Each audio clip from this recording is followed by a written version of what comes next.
মালা রে মালা আমরা করি খেলা, ওই মেয়েটা বসে আছে তার কোনো বন্ধু নেই। ওঠো গো ওঠো, চোখের পানি মোছো, হাতে কি কমলা লেবু খাও না কেন? লজ্জা লাগে, ফেলে দাও মায়া লাগে। যাকে পাও নাকি ধরো। মানুষের জীবনে আসলে বাচ্চা সময়কালটাই অনেক রঙিন হয়ে থাকে। নানা ধরনের ফ্যান্টাসি কাজ করে থাকে বাচ্চা সময়কালেই। তো আমার জীবনটা আসলে ওরকম ছিল না, কারণ যাদের জীবনে বাবা মা থাকে না তাদের জীবনটা রঙিন হয় না। আমার বাবা মা যে ছিল না একেবারেই তা না, আমারও বাবা মা ছিল, কিন্তু আসলে আমার বাবা মা আমার জীবনে ছিল না।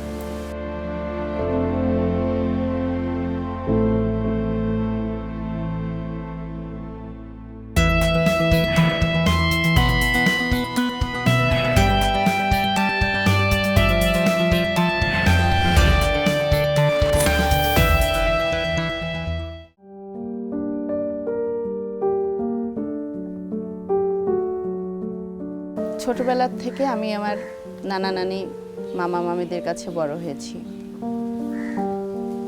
আমার নানা নানিকেই আমি মা বাবা বলে জানতাম।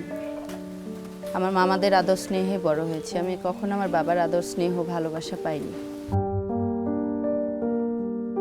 আমি ছোটবেলাটাই দেখতাম যে সবাই বাবা মার সাথে থাকে, সবাই পরিচিত হয় বাবার মেয়ে হিসেবে, কিন্তু আমাকে এখানে সবাই চিনতো আমার মামার নাম ধরে, নয়তো আমার নানার নাম ধরে। আমি আসলে জানতাম না যে কোনটা আমার মা কোনটা আমার বাবা। আমি নানিকে মা বলে ডাকতাম, আমার নিজের কোনো পরিচয় ছিল না।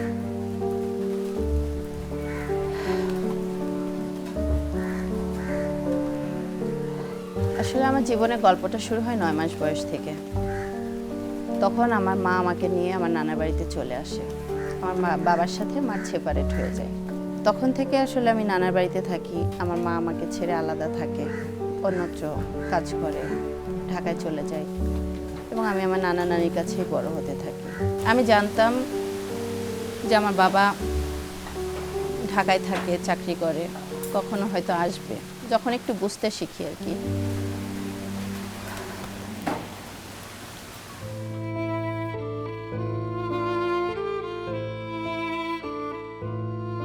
স্কুল বলতে আমি প্রথমে মক্তবে পড়ি। তো মক্তবে পড়া অবস্থায় একদিন যখন মক্তবে যাচ্ছিলাম, আমার বাবা এসেছিলেন আমাকে নিতে, কিন্তু আমি ওনাকে চিনতে পারিনি। আমি ওনাকে দেখে ডাকাত ভেবে ভয় পেয়ে পালিয়ে এসেছিলাম। তো সেদিনের পর থেকে আমার বাবা আমার সাথে আর যোগাযোগ করেনি। মানে তার ভিতরে একটা অভিমান জন্মেছিল, আমি যেহেতু তাকে চিনি না তাহলে তার কোনো মেয়ে সন্তান নেই। তারপর থেকে উনি আর আমাকে কখনো পরিচয় দেননি।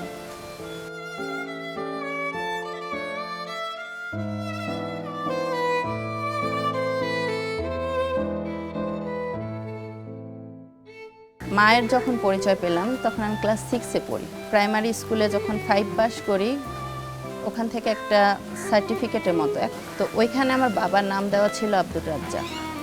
তো ওই সময়টাই আমি ফিল করি যে আমার বাবা নামে অন্য কেউ একজন আছে। আমার মার আসে, মার সাথে কথা হয়, মাকে বলি যে মা, আমার বাবাকে আব্দুর রাজ্জাক নামে যে মানুষটা, সে কে? আমি তাকে চিনতে চাই, তাকে দেখতে চাই। আমার মা আমাকে সঙ্গে করে নিয়ে যায়, আমার বাবার বাড়িতে নিয়ে যায়। তো সেখানে যাওয়ার পরে আমি আমার বাবাকে দেখি, সেখানে আমার বাবার আর একটা পরিবার দেখি। আমার ওখানে আর একটা মা ছিল, একটা ভাই ছিল, একটা বোন ছিল। সেই সব বাচ্চাদের মতো করে আমার ফ্যামিলিকে দেখতে পেলাম, কিন্তু শুধু সেখানে আমি ছিলাম না। ক্লাস 9-এ পড়ি, আমাদের নাম রেজিস্ট্রেশন হয়। তো ওখানে আমার জন্ম তারিখটা ভুল দেওয়া ছিল। যখন আমি স্যারকে গিয়ে জিজ্ঞেস করলাম যে স্যার, এটা তো আমার জন্ম তারিখ না, স্যার বলল যে আগে ম্যাট্রিক তো পাশ কর। আসলে ওই সময়টায় কুষ্টিয়ার জেলার দৌলতপুর থানাতে, আমি যে গ্রামে বড় হয়েছি, সিরাজনগর গ্রাম, এই গ্রাম সহ আরও অনেক গ্রামেই একটা মেয়ের এইচএসসি পাশ করাটা অনেক কঠিন ছিল। অসম্ভবই প্রায় ছিল, কারণ খুব কম সংখ্যক মেয়েরাই ক্লাস 9-এর পরেও লেখাপড়াটা কন্টিনিউ করে গেছে। আমার অনেক বান্ধবীদের এই ক্লাস 5-এ থাকা অবস্থায় বিয়ে হয়ে গেছে, সর্বোচ্চ 7 পর্যন্ত তারা পড়াশোনা করেছে। আমি প্রাইমারি স্কুলে কোনো বান্ধবীকে হাই স্কুলে পাইনি, আবার হাই স্কুলে কোনো বান্ধবীকে আমি ইন্টারমিডিয়েটে যেয়ে পাইনি। আমি আমার বাবার কাছে যাই একবার, বাবাকে গিয়ে বলি যে বাবা আমার কিছু সাহায্য দরকার পড়াশোনা চালানোর জন্য। 2 দিন পরে একদিন সকালে ঘুম থেকে উঠছি, তো বাবার হাতে একটা স্কুল ড্রেস ছিল, সবুজ কালার জামা, সালোয়ার, স্কুল ড্রেসে যা যা লাগে ওগুলো আমার বাবা নিজে হাতে বানিয়েছিলেন আমার জন্য। ওটা আমার হাতে দিলেন আর বললেন, নাজমা তুমি আর কখনো এখানে এসো না, তোমার সাথে আমার কোনো যোগাযোগ নাই, যোগাযোগ রাখতে পারবো না। এটা বললে আমার বাবা আমার কাছ থেকে চলে গেছেন, পিছন ফিরে আর তাকাননি।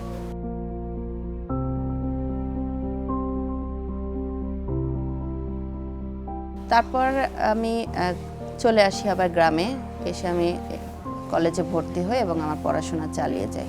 তো গ্রামের মেয়েদের আসলে খুব কম বয়সে বিয়ে হয়ে যায়, আমারও এর ব্যতিক্রম হয়নি। সংসারের পাশাপাশি আমি আমার পড়াশোনা চালিয়ে গিয়েছি, কারণ আমার ইচ্ছা ছিল আমি অনেক কিছু করব, যেটা দেখে সবাই মনে করে যে না, শ্যামলী বিয়ে হয়ে গেছে তবুও জীবনে বড় হতে পেরেছে। বাবা বলেছিল যে নাজমা তুমি আর কখনো এখানে এসো না। সে আমাকে পরিচয় দিতে চায়নি, আমার সাথে যোগাযোগ রাখতে চায়নি, কিন্তু আমার এমন কিছু করার ইচ্ছা ছিল যেন আমার বাবা নিজেই আমার কাছে আসে, আমাকে তার মেয়ে হিসেবে পরিচয় দিতে গর্ববোধ করে।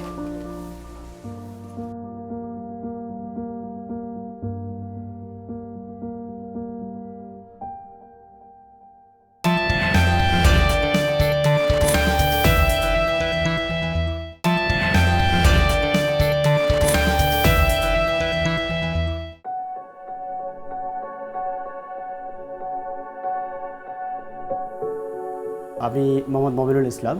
আমার জন্ম হচ্ছে কুড়িগ্রাম জেলার একটা প্রত্যন্ত অঞ্চল রাজারহাটের বিদ্যানন্দ ইউনিয়নে। প্রাইমারি শেষ হওয়ার পর আমি যখন হাই স্কুলে উঠলাম তখন আমার পুরো লেখাপড়ার সাপোর্টটা চালাইতে হচ্ছে আমার মা। আমার মা আসলে 2 জন, তো আমার বাবা কিন্তু ওই আমার বড় মার সাথেই ছিল। আমরা একটা অর্থহীন অবস্থায় বা অর্থশূন্য অবস্থায় ছিলাম, তো ওইখান থেকে লেখাপড়া খুব কষ্টের ছিল। যখন আমি ক্লাস 8-এ উঠি তখন আমার মা বলছিল তোমাকে আর লেখাপড়া করতে হবে না। তখন আমার একজন স্যার ছিলেন, উনি আমাকে একটা পরামর্শ দিলেন, দেখো তুমি ইনকাম করার জন্য যথেষ্ট সময় পাবা, কিন্তু লেখাপড়াটা যদি সময় শেষ হয়ে যায়, বয়স শেষ হয়ে যায়, তুমি কিন্তু আর করতে পারবা না। তুমি পড়ালেখাটা বাদ দিও না, এখান থেকে নতুন করে তৈরি করো। যখন ফাইনাল পরীক্ষা দিলাম তখন আমি A+ পাইলাম, তখন কিন্তু হুমধুম পড়ে গেল এলাকায়। তারা বললো যে তুমি এখন তাহলে কলেজে ভর্তি হও, কিন্তু একটা ভালো কলেজে ভর্তি হবো এরকম ফিনান্সিয়াল সাপোর্ট আমার কাছে ছিল না। কলেজে থাকা অবস্থায়ও বারবার আমাকে হয়তো ভাগ্যের সন্ধানে বাইরে যেতে হয়েছে, কাজ করতে হয়েছে, সেখান থেকে পারিশ্রমিক নিয়ে এসে হয়তো পরিবারকেও কিছু দিতে হয়েছে, আমার লেখাপড়ার সাপোর্টটা দিতে হয়েছে। যখন কলেজ শেষ হয়ে গেল তখন আমি কি করব এই জায়গায় আর আমি দিশে পাচ্ছিলাম। তো যখন আমি দিশেহারা হয়ে গেলাম তখন আমি বাবাকে ফোন দিয়েছিলাম। আমার রেজাল্ট যখন পাবলিশ হলো বাবার কাছে চলে গেছিলাম যে বাবা আমি A+ পেয়েছি, কিন্তু ওই সময় আমার বাবা আমার সাথে খুব একটা রাফ বিহেভ করে। আমি ওই জিনিসটা আর মেনে নিতে পারছিলাম না।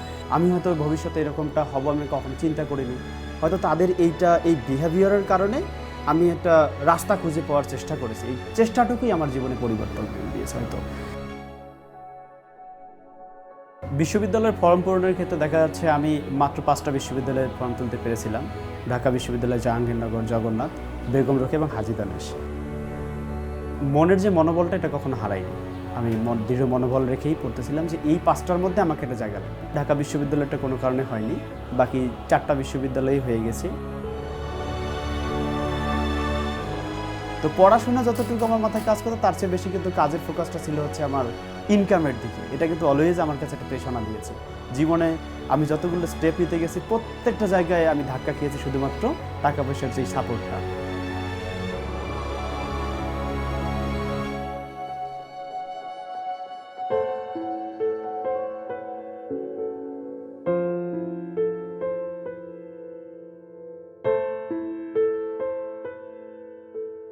বিশ্ববিদ্যালয়ের যে শেখার যে গণ্ডিটা এটা কিন্তু বই ভিত্তিক পুরোটাই, আমরা যেটা বলি প্র্যাকটিক্যাল যতটুকু করি এটা সেশনাল প্র্যাকটিক্যাল হয়।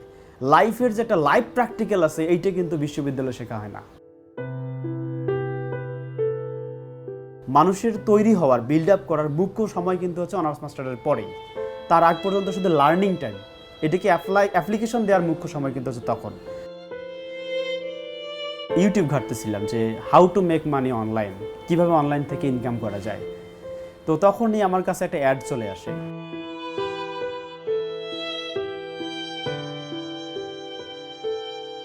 গভর্নমেন্ট আমাকে একটা ট্রেনিং দিবে, সেখানে আবার আমাকে একটা ভাতাও দিবে, তো নিঃসন্দেহে ভালো, এবং তারা একটা লম্বা সময় ধরে প্রায় 8 ঘন্টা ডেইলি ক্লাস করতে হবে, এটা নিঃসন্দেহে আমার কাছে ভালো লাগলো।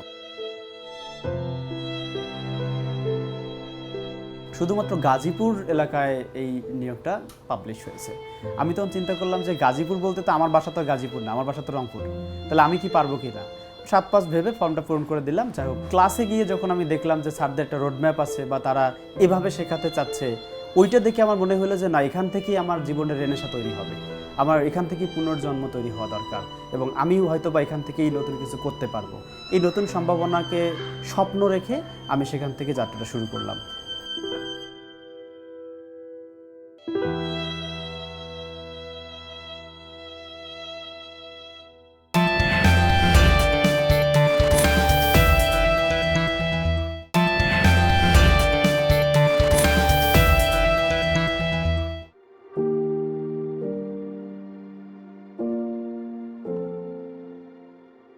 আমার লক্ষ্য ছিল যে বিসিএস ক্যাডার হব। তো এত কিছুর মধ্যেও আমি বিসিএস ক্যাডারের জন্য ট্রাই করছিলাম, অলমোস্ট হয়েও গেছিল। ভাইভা থেকে আমি বাদ পড়ে যাই। যখন আমি রেজাল্ট দেখি যে ওখানে আমার নাম নেই, তো তখন আমার মনে হলো যে আমার সব স্বপ্ন, আমার সব লক্ষ্য হয়তো শেষ হয়ে গেল।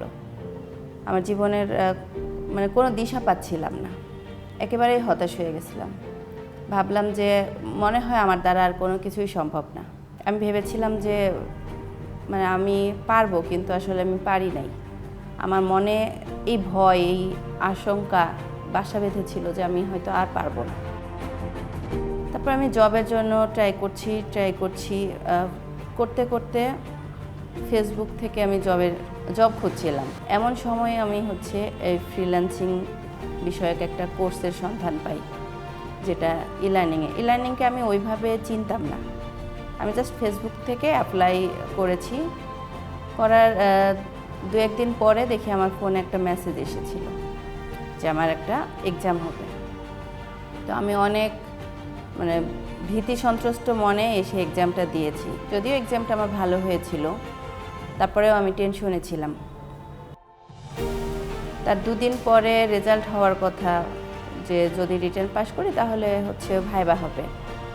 2 দিন পরে আমি সারাদিনে কোনো মেসেজ পাইনি, সারাদিন ওয়েট করেছি মেসেজের জন্য। তো অনেক টেনশনে ছিলাম।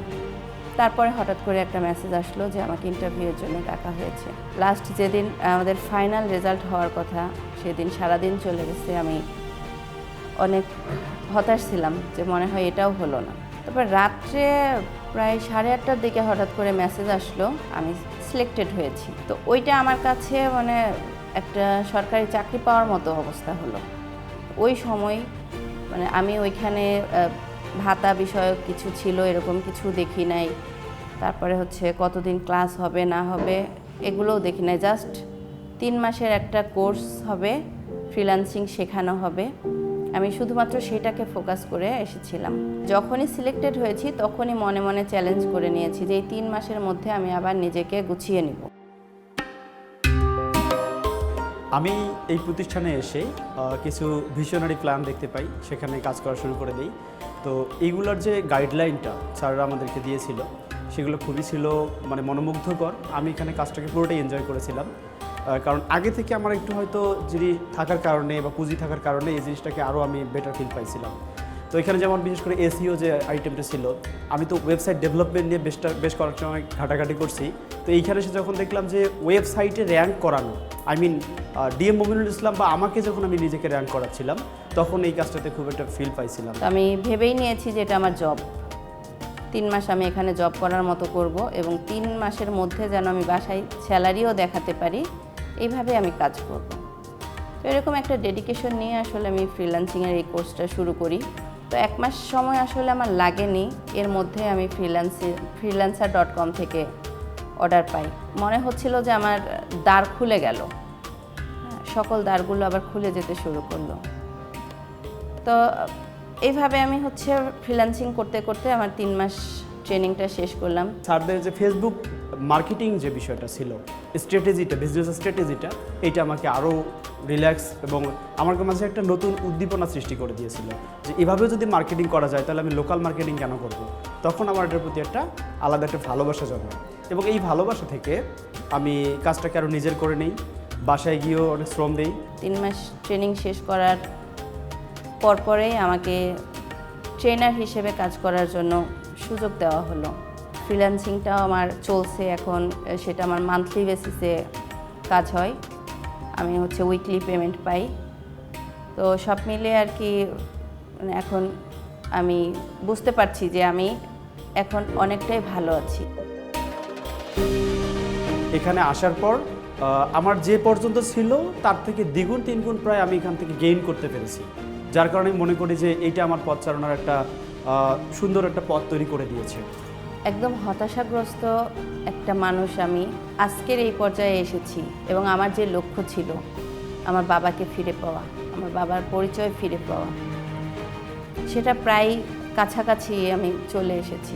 এখন আমার বাবার সাথে আমার যোগাযোগ হয়, প্রায়ই কথা হয় এবং উনি প্রাউডলি অনেকের কাছেই পরিচয় দেয় যে আমি তার মেয়ে।